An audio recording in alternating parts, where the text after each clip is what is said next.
अस्सलाम वालेकुम फ्रेंड्स, उम्मीद करता हूँ कि आप सब लोग बिल्कुल खैर खैरियत से होंगे। तो फ्रेंड्स, आज ख़बर बिल्कुल भी अच्छी नहीं है, बहुत बुरी खबर है। वो ये है कि सुबह ही जो है वो न्यूज़ के ऊपर ये चल रहा था कि हमारे मुअज़्ज़ज़ जज साहिबान जो हैं उन्होंने अंदिया दिया है कि यूट्यूब को बैन होना चाहिए।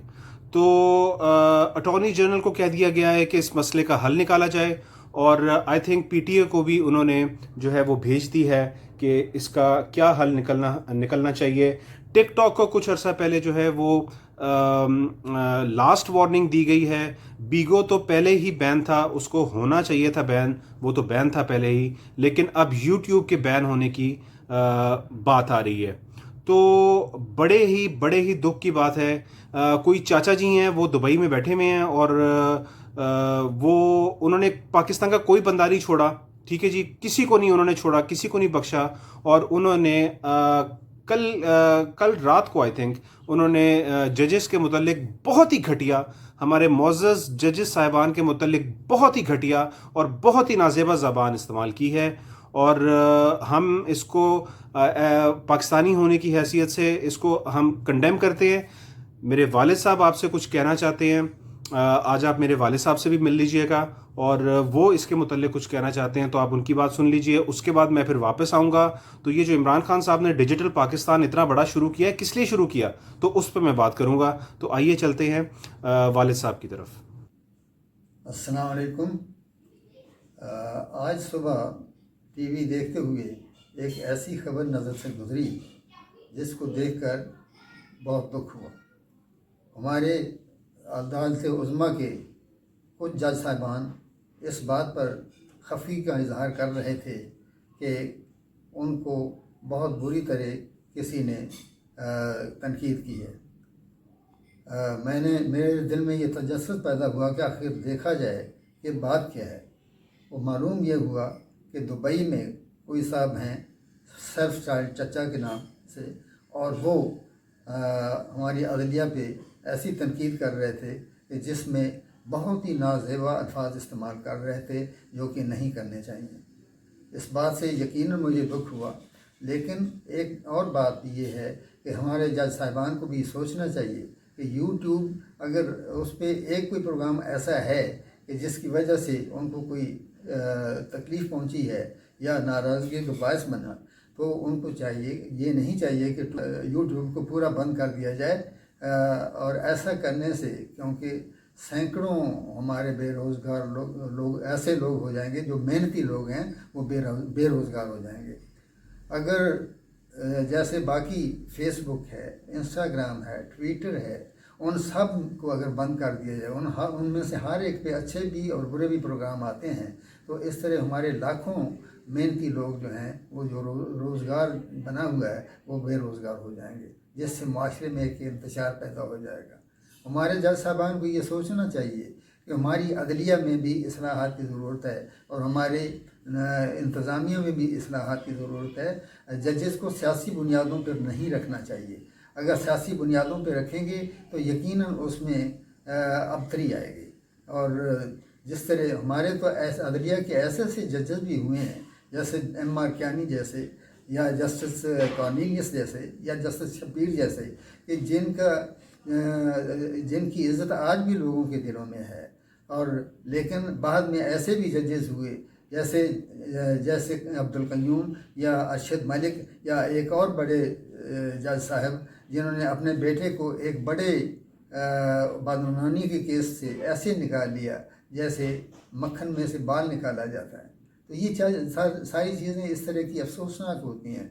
हमारे जज साहबान को भी सोचना चाहिए कि हमारी अदलिया हमारी अदलिया में भी ऐसी इस्लाहात करें कि वो इंसाफ उनके लिए करना आसान हो, और फिर ये है कि वो किसी से खौफ ज़दा ना हो, किसी लालच में ना आए, और फिर सियासी बुनियादों पे जजेस की सिलेक्शन नहीं होनी चाहिए बल्कि मेरिट पे होनी चाहिए, जिससे अच्छे फैसले सामने आएंगे। ये ठीक है कि जज साहिबान को फैसले प्रोसिक्यूशन की लाने वाली विटनेस गवाहान के मुताबिक करना होता है, एविडेंस के मुताबिक करना होता है।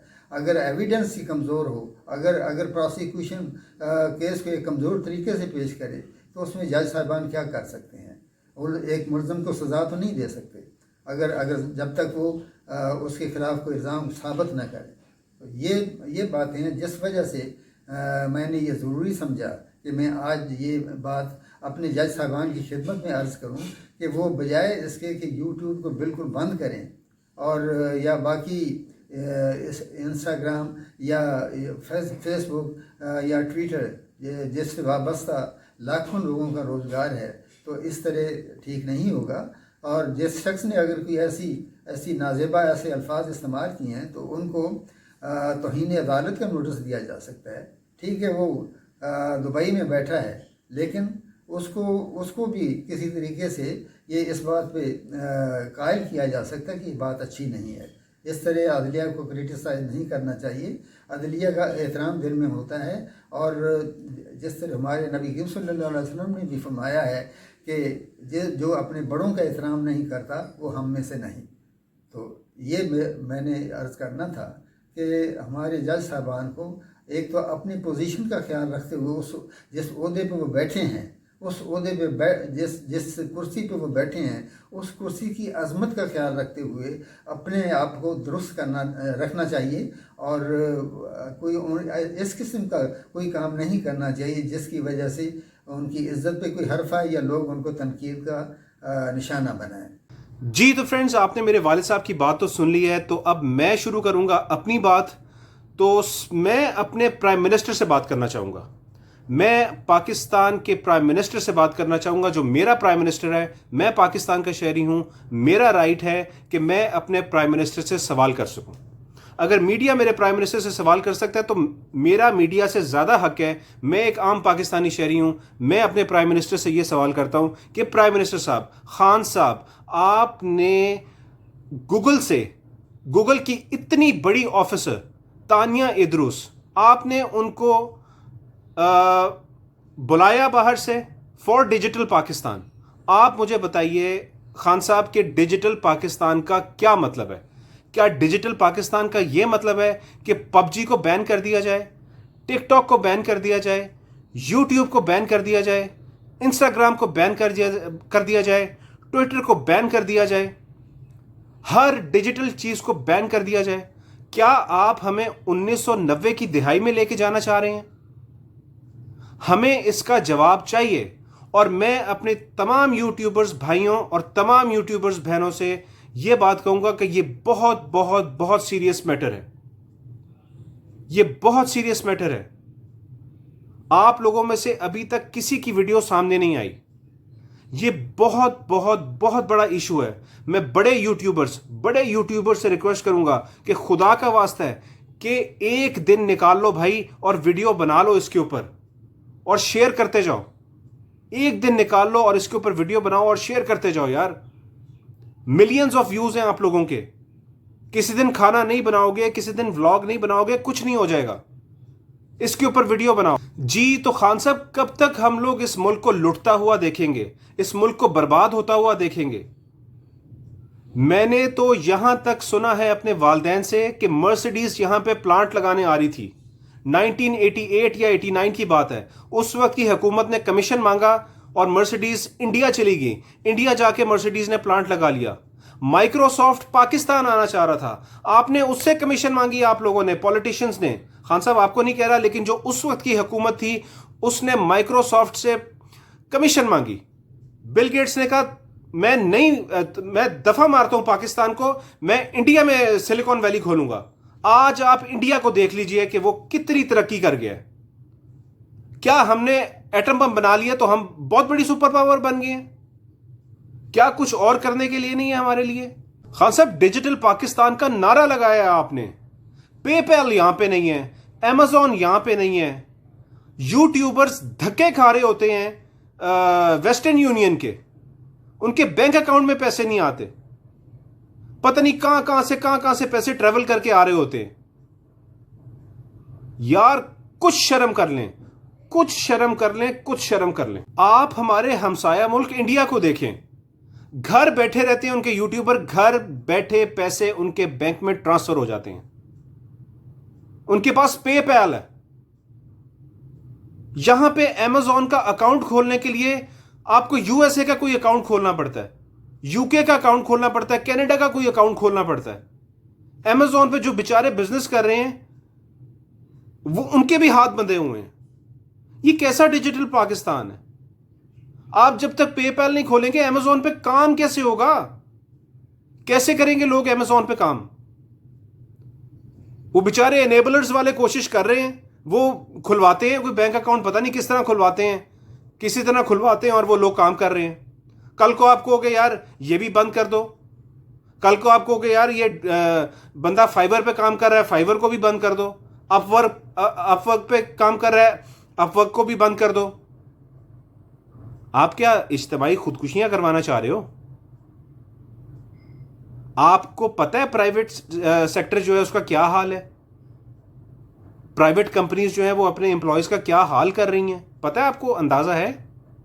घर बैठ गए हैं लोग इस वायरस की वजह से, और आगे आने वाले वक्तों में ये जॉब्स खत्म हो जाएंगी, वर्क फ्रॉम होम होगा, शुरू हो गया अभी से। आपने डिजिटल पाकिस्तान का नारा लगाया था, उसका वादा पूरा करें, ना कि हर चीज पे बैन लगाते जाएं। हर डिजिटल चीज पे आप बैन लगा रहे हैं, हर चीज पे आप बैन लगा रहे हैं। और बड़े ही एहतराम के साथ मैं कहूंगा sir, this is not the way. हर चीज पे बैन लगाना किसी चीज का हल नहीं है। 1.5 करोड़ लोग बेरोजगार हो चुके हैं पाकिस्तान में। आपके पास तो डेटा तक नहीं है। 2 करोड़ से ज्यादा अगर अमेरिका में बेरोजगार हो गए हैं ना, तो पाकिस्तान की आबादी के लिहाज से 1.5 करोड़ बंदा इस टाइम पाकिस्तान में बेरोजगार हो चुका है। और इस इकदाम से जो आप करने जा रहे हैं, इससे तकरीबन लाखों लोग, मेरे ख्याल में तो 20-30 लाख से ज्यादा लोग बेरोजगार हो जाएंगे और फिर खुदकुशियां नजर आएंगी आपको। बजाय इसके कि आप बैन लगाएं इस चीज पे, इस चीज का कोई हल निकालें। मैं खुदा की कसम खा के कह रहा हूं कि आप लोगों को यंग जनरेशन ने वोट दिए हैं। अगर आप लोगों ने ये चीज ना रोकी और आहिस्ता आहिस्ता सब चीजों को बैन करते गए और खत्म कर दिया सारा कुछ, रोजगार छीन लिया लोगों से, तो यंग जनरेशन आपको क्या, किसी पार्टी को वोट नहीं देगी।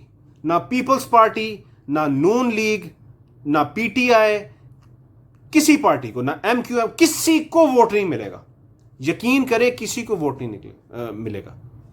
कोई यंगस्टर उठ के आएगा फिर, कोई यंगस्टर उठ के आएगा फिर, अगर आपने ये हरकतें की तो